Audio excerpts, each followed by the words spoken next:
आपकी तालियों की आवाज बता रही है कि वाकई मैं दिल वालों की बस्ती में आया।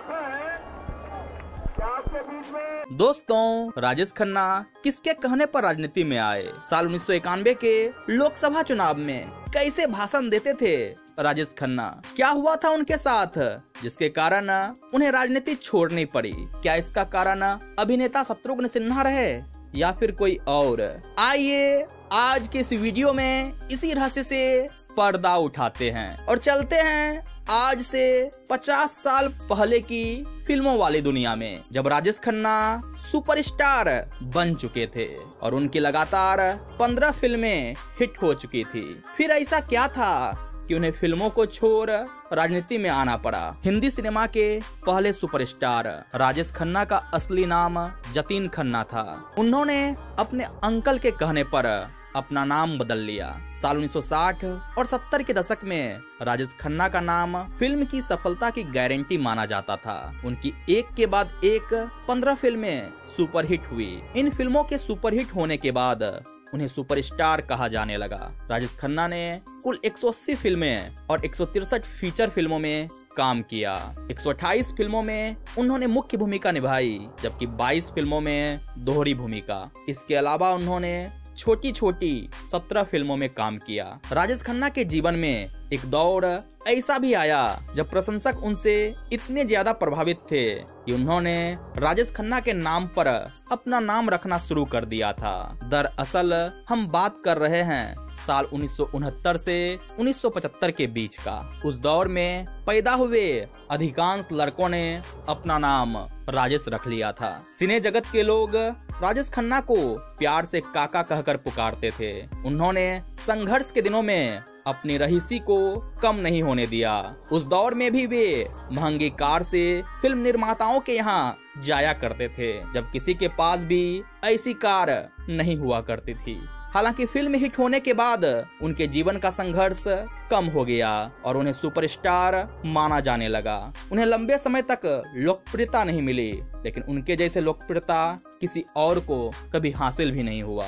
राजेश खन्ना के अभिनय को देखकर लड़कियां पागल हो जाया करती थी। उनकी एक झलक पाने के लिए लड़कियां बेचैन हुआ करती थी। कहा जाता है कि लड़कियों ने उन्हें खून से खत भी लिखे थे, और तो और कई लड़कियों ने उनकी फोटो से ही शादी भी कर लिया था। बॉलीवुड के पहले सुपरस्टार राजेश खन्ना ने जहां हिंदी फिल्म इंडस्ट्री में अपनी सफलता का परचम लहराया, वहीं राजनीति में भी उनके आगे सबकी चमक फीकी पड़ गई। कहा जाता है राजेश खन्ना की लोकप्रियता के आगे धुरंधर नेता लालकृष्ण आडवाणी भी कमजोर पड़ गए थे। राजेश खन्ना ने लालकृष्ण आडवाणी को चुनावी मैदान में ऐसा टक्कर दिया जिसके बाद आडवाणी जी दिल्ली छोड़कर गुजरात चले गए। दरअसल भारत के पूर्व प्रधानमंत्री राजीव गांधी राजेश खन्ना के अच्छे दोस्त थे। वो राजेश खन्ना को कई बार राजनीति में लाने का प्रस्ताव भी दे चुके थे, लेकिन काका उसे ठुकरा देते थे। राजेश खन्ना ने एक इंटरव्यू में बताया था कि इंदिरा गांधी के बाद जब राजीव गांधी से मेरी दोस्ती हुई तो उसके बाद हर चुनाव में मैं कांग्रेस के लिए प्रचार करने लगा। इस दौरान राजीव गांधी ने कई बार कहा था कि आप चुनाव लड़ लो, तो मैं कहता था नहीं, हम तो दूसरी बिरादरी से हैं, हमारी बिरादरी अलग सी है, ये हमारा काम नहीं। फिर राजेश खन्ना आगे इस इंटरव्यू में कहते हैं कि एक दिन फिर राजीव गांधी ने उनसे कहा कि आप नई दिल्ली से चुनाव लड़ लीजिए। इस बार राजीव गांधी की मुस्कान देखकर मैं ना नहीं कह सका। बताते चलूं, नई दिल्ली सीट पर साल 1991 के लोकसभा चुनाव में राजेश खन्ना और लालकृष्ण आडवाणी के बीच कांटे का टक्कर था। इस चुनाव में लालकृष्ण आडवाणी ने बाजी तो मार ली, लेकिन वे राजेश खन्ना की लोकप्रियता से टकरा नहीं सके। इस सीट पर आडवाणी को जहां 93,662 वोट मिले, वहीं हिंदी फिल्मों के सुपरस्टार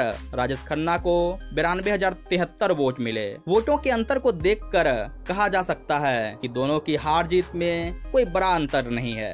राजनीति में कोई तजुर्बा न होने के बावजूद भी राजेश खन्ना ने जिस तरह का प्रदर्शन किया, उससे उन्होंने अपनी लोकप्रियता का सिक्का जमा दिया था। चुनाव में कड़ी टक्कर मिलने के बावजूद भी आडवाणी ने कभी राजेश खन्ना से द्वेष नहीं रखा। वहीं इसके 1 साल बाद लालकृष्ण आडवाणी ने इस सीट से इस्तीफा दे दिया। इसके बाद फिर इस सीट पर उपचुनाव हुआ। कांग्रेस पार्टी ने एक बार फिर इस सीट से राजेश खन्ना को प्रत्याशी बनाया, जबकि बीजेपी ने उनकी लोकप्रियता को टक्कर देने के लिए बॉलीवुड अभिनेता शत्रुघ्न सिन्हा को मैदान में उतारा। लेकिन इस बार राजेश खन्ना ने भारी मतों के अंतर से शत्रुघ्न सिन्हा को हरा दिया। लेकिन इसके बाद राजेश खन्ना और शत्रुघ्न सिन्हा के बीच शत्रुता बढ़ती गई। कहा जाता है कि इस चुनाव के बाद काका शत्रुघ्न सिन्हा पर गुस्साए हुए थे।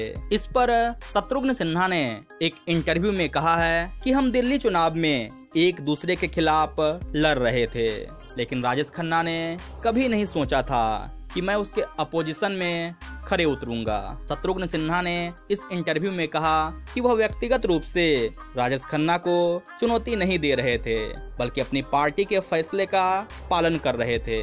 उन्होंने इस बारे में राजेश खन्ना को समझाने की भी कोशिश की, लेकिन उस पर कोई असर नहीं हुआ। चुनाव ने हम दोनों के रिश्ते को तनावपूर्ण बना दिया, जिसके बाद चुप्पी का दौर शुरू हो गया। हालांकि शत्रुघ्न सिन्हा ने वर्षों बाद संबंधों को सुधारने का प्रयास किया, लेकिन अंततः उन्हें कभी भी राजेश खन्ना के साथ पूरी तरह से सामंजस्य बैठाने का मौका नहीं मिला।